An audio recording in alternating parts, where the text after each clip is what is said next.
Hello ladies and gentlemen, my name is RemovableSanity, and today I'm reviewing Rise Eterna 2 on the Series X, developed by Makey Games and published by Forever Entertainment SA.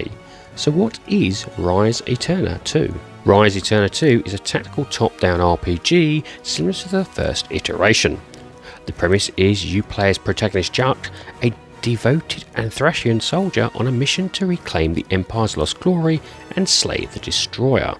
The game boasts 24 missions, various locations and biomes, strategic and tactical combats based on terrain, gem customization for abilities and weapons, skill trees for each character, and a party organisation system. First up is accessibility. With regards to accessibility, there is a limited number of options available. These range from subtitle speeds, cursor speed, grid display and colours, and camera shake. There is no button remapping and audio options are basic, so those with auditory, visual and motor issues may struggle with this game. Next up is gameplay. Hot on the heels of the first Rise of Eterna, this lovely indie RPG continues the story the first one was telling, but no need to worry about playing the first one as the story is set many years after and can be played without knowing anything about the first, which is exactly where I started. As mentioned, the game starts several years after the original game, with an orphan being trained up by the local army. He soon becomes the best of the best and is tasked with restoring his nation's lost honour and confronting the hero army of Lua in a conflict that will reshape the continent's future. He starts out with his bestest pal, a huge battle dog called Armand, and a healer called Celia, to meet a local town and resolve a conflict there. The game's mechanic is a bit like chess or checkers, with positioning of characters almost as key as whom you choose to move against the enemy. If close, you can then choose to attack the enemy. Once all your party members have moved/attacked, the game moves on to an enemy's phase, which does the exact same thing against you. One key aspect to understand is positioning, as there is a mechanic called the affinity system. The more you pair the same heroes near each other over and over, they will gain infinity levels, allowing for some new cutscenes at camp to happen, as well as more of a greater chance to perform tandem attacks with higher affinity characters. And trust me, the worst decision you can do is go into battle alone. Always ensure you are positioned next to another character, as if you attack or get attacked, they can combine or retaliate. Speaking of battles, you can choose whom to attack, but the attacks themselves are automated in a nice little battle cutscene, be it your attack or the enemy's. As the story progresses, this small ragtag group grows with a nice diverse collection of individuals, each with their own unique talents and skills.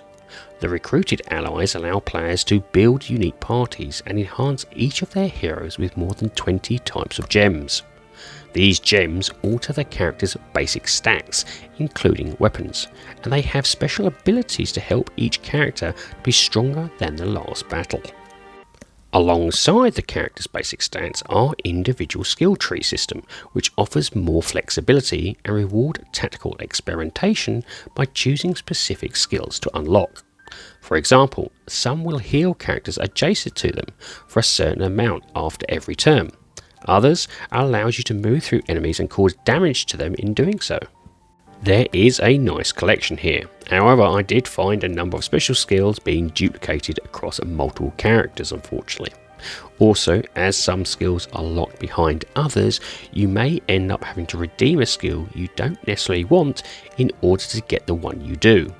So this system requires consideration before you commit, as you can't reverse your decisions. At the end of each battle, a results page is shown with a number of collectibles gathered and affinity gained. You are then taken to the world map page where you can choose to move to the next mission. Once picked, you are given a short cutscene before moving on to said mission, or you can chat with your team at an encampment. Before entering the next battle, crafting is key as it will buff your group's stats, provide more health potions and even provide them with one-hit weapons. Taking the time to use the collectibles you gather during your battles is great for setting up the group ready for that next big battle. You can also use the manual or use the automated party organisation system, which lets you test various combinations and strategies at will, allowing you to experiment on how you wish to deal with certain battles. I found this game enjoyable and less stressful than some RPGs, and in some ways felt like an engaging RPG light way of playing. Next up is graphics. Similar to the first, the game's aesthetics are 2D colourful sprites for the characters and landscapes.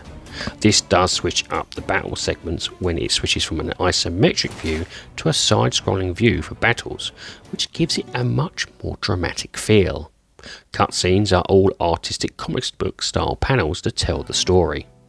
Enemy variation, like the first, is built up as you progress with a nice collection of different types by the final battle. And as each type has a variety of skills, ensuring what works against them is key. Party characters also start off slow, but near halfway through the story you will have enough to combine and tweak your 9-player party depending on the battle you face. The game features 24 missions across a diverse collection of environments, blending its tile-based combat with a story-laden narrative. To ensure the landscape is more than just a nice visual piece, the terrain positioning is also important, with water, bushes and high ground making a difference when attacking. Positioning of enemies or party members are also visually enhanced, with their movement limitation conveyed with a red tile boundary when you pick on any person. The game ran smooth and flawless with no pop-in or screen tearing, regardless of the transition from isometric movement to battle side scrolling.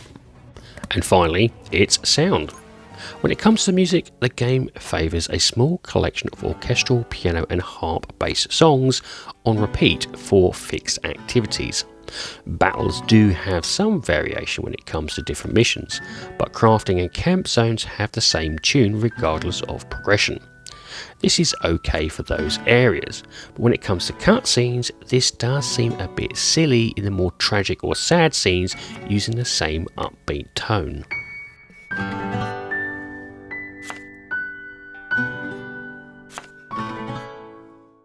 Battle and weaponry sounds are superb, with the retro style being impactful and deep, but like the music, I would like a bit more.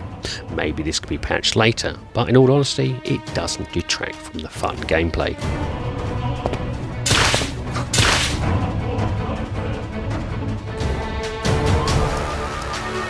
The game does not have any voice work, with in-game chat, stories and cutscenes being conveyed with text.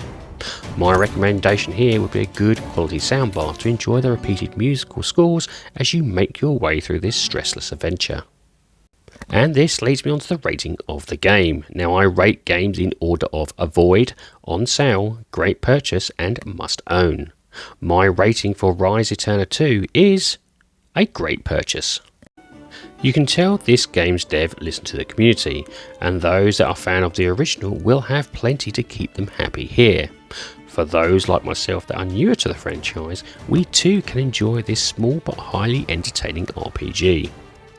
The game is currently priced on Xbox at £16.74, or approximately $20, and depending on skill and patience would give you about 10 plus hours to complete the story.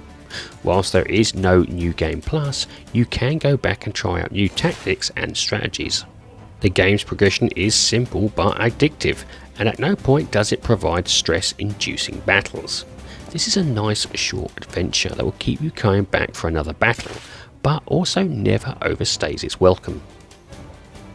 Well, ladies and gentlemen, that's it. I do hope you like this review, and if you do, please like, share and subscribe if you so wish.